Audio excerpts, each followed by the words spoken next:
Have you ever sat alone in your favorite chair, maybe with a warm cup of tea, maybe just listening to the clock ticking, and quietly wondered, is it time for something to change?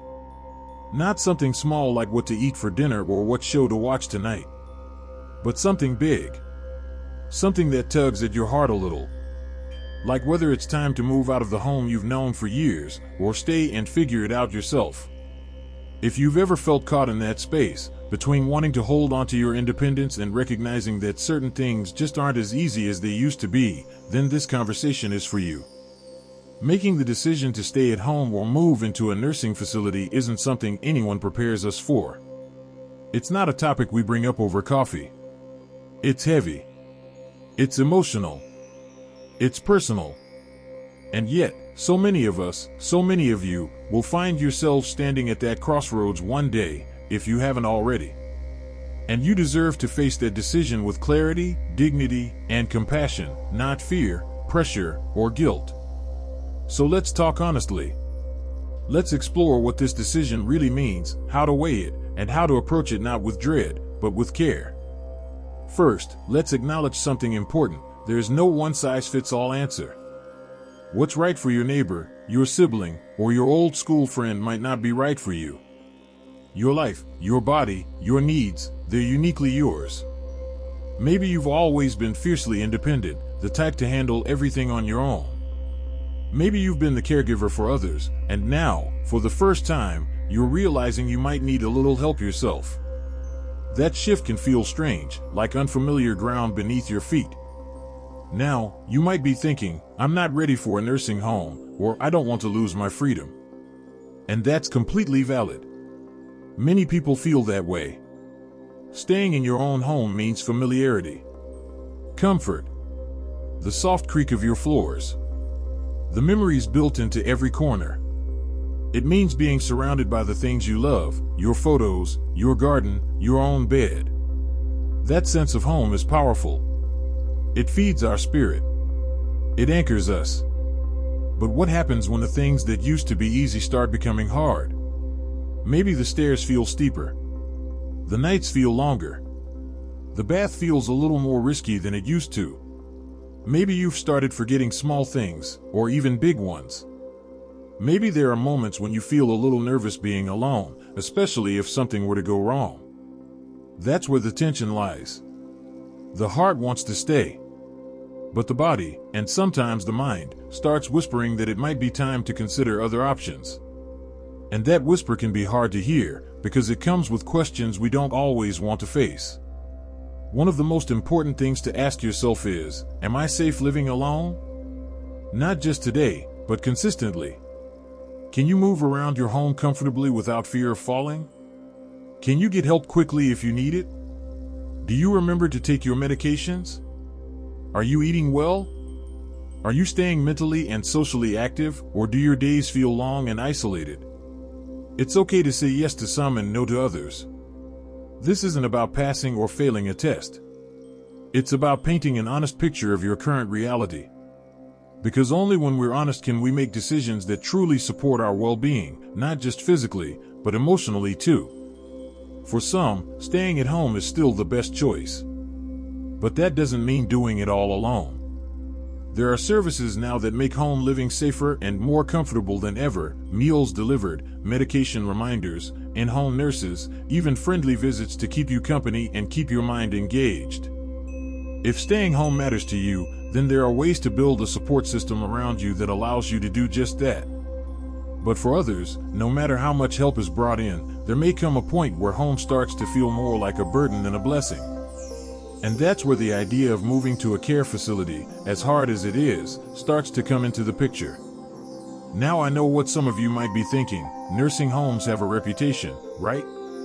Cold hallways, loss of independence, strangers making your decisions. That image alone can make anyone recoil. But the truth is, things have changed. Many facilities now are warm, respectful places. They offer not just care, but community. Not just medical help, but meaningful activities, real friendships, even a sense of purpose for people who had been feeling alone. One woman told me that moving into assisted living at 78 was the best decision she ever made. She had spent years in her house, watching TV alone, eating frozen meals, avoiding stairs. She thought she was preserving her independence, but really, she said, she was isolating herself. At her new place, she plays cards again. She laughs with friends over lunch. She feels taken care of, not just in body, but in spirit. I didn't lose my freedom, she said. I got my life back. Of course, that's not everyone's story. But it's an important one to hear, because it reminds us that leaving home isn't always the end of something. Sometimes, it's the beginning of something else, something supportive, something healing, something unexpected. These choices aren't easy. There's emotion wrapped into every side of it: pride, fear, grief, even guilt. Some of us feel guilty for needing help. Others feel like we'd be burdening our kids if we stayed. There's a lot to untangle. And that's okay. It's a process. But wherever you are in that process, I want you to know, you are not failing. You are evolving. You are paying attention to what your life needs now, not what it used to need, not what others expect from you, but what you truly need today to feel safe, supported, and at peace. And that is something to be proud of. When we left off, we talked about the emotional weight of this decision. That quiet tug between wanting to stay at home and wondering if it might be time to look elsewhere. And the truth is, both options, staying or going, require courage. They both ask us to take an honest look at where we are now, not where we were 10 years ago, or where we wish we could still be. So let's talk about what staying at home really looks like when it's done right. Staying at home doesn't mean pretending you don't need help. It means getting the right help so you can live your life on your terms.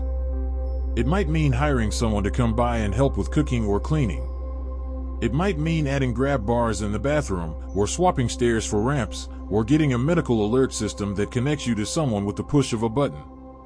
I know people who swore they would never let anyone into their home. I don't want a stranger seeing my mess, they'd say. But a few months in, they realized those strangers became companions. They brought fresh food, good conversation, and a sense of ease that had been missing. It's not weakness to accept help. It's wisdom.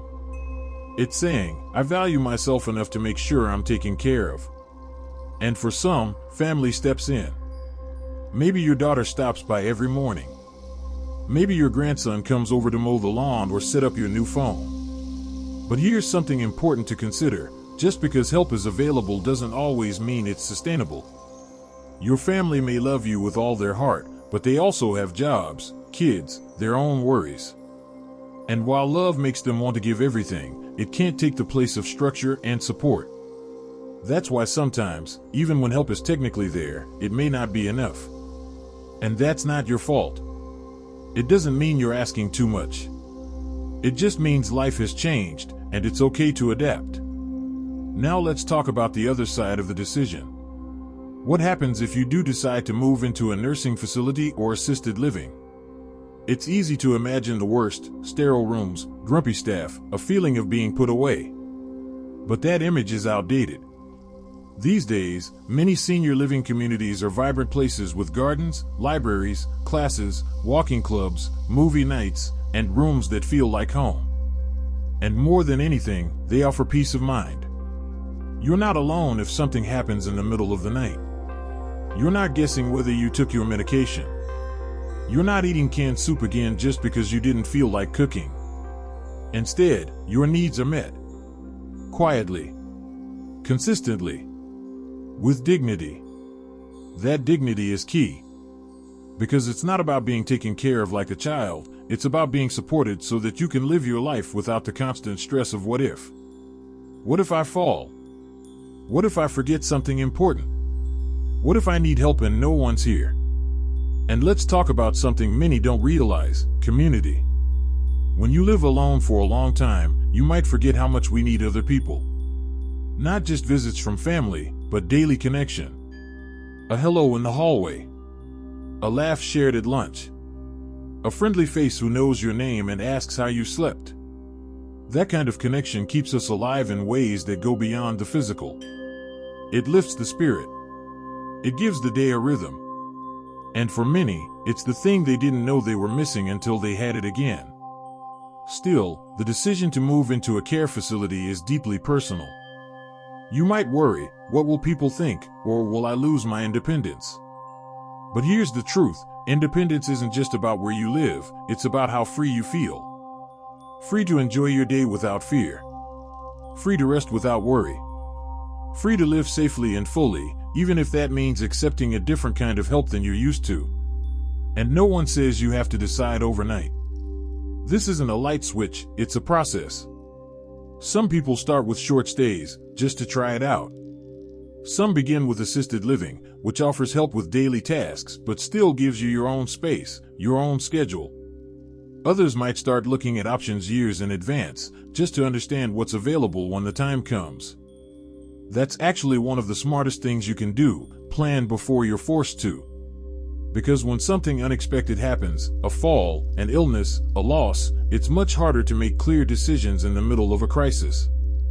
But if you've already looked at options, already had honest conversations with your family, already thought about what really matters to you, then when that day comes, you're ready. You have a map, not just a blind turn. One man told me he started touring facilities with his wife just for fun. They were both in their early 70s and doing fine, but they treated it like a weekend outing. It helped us see what was out there, he said. And when the time came that she needed more care, we already knew where she'd feel comfortable. That preparation made all the difference, not just for her, but for him too. Because decisions made in peace are almost always better than those made in panic.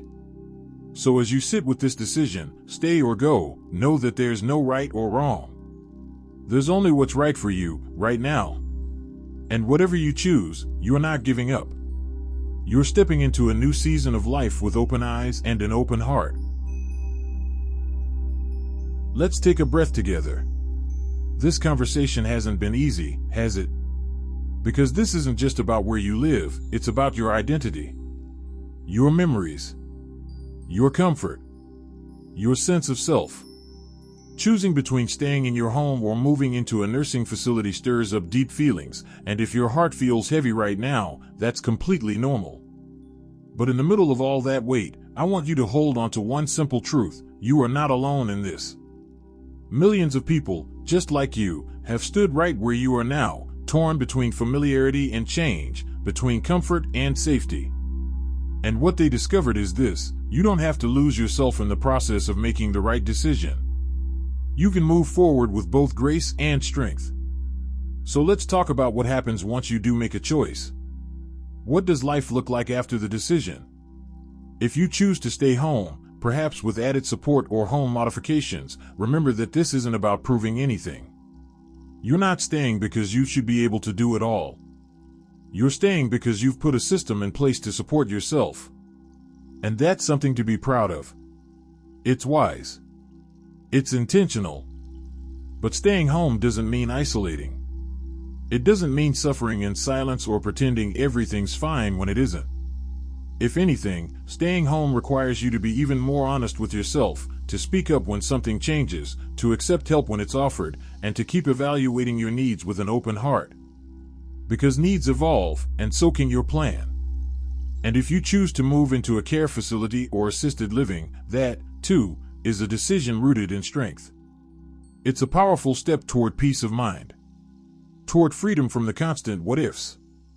Toward community, comfort, and consistency.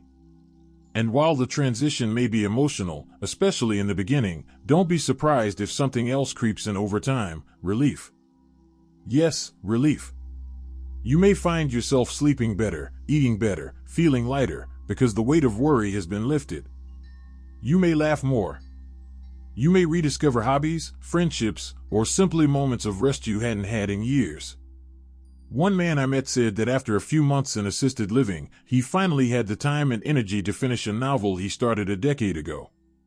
I didn't know how tired I'd been until I wasn't anymore, he said.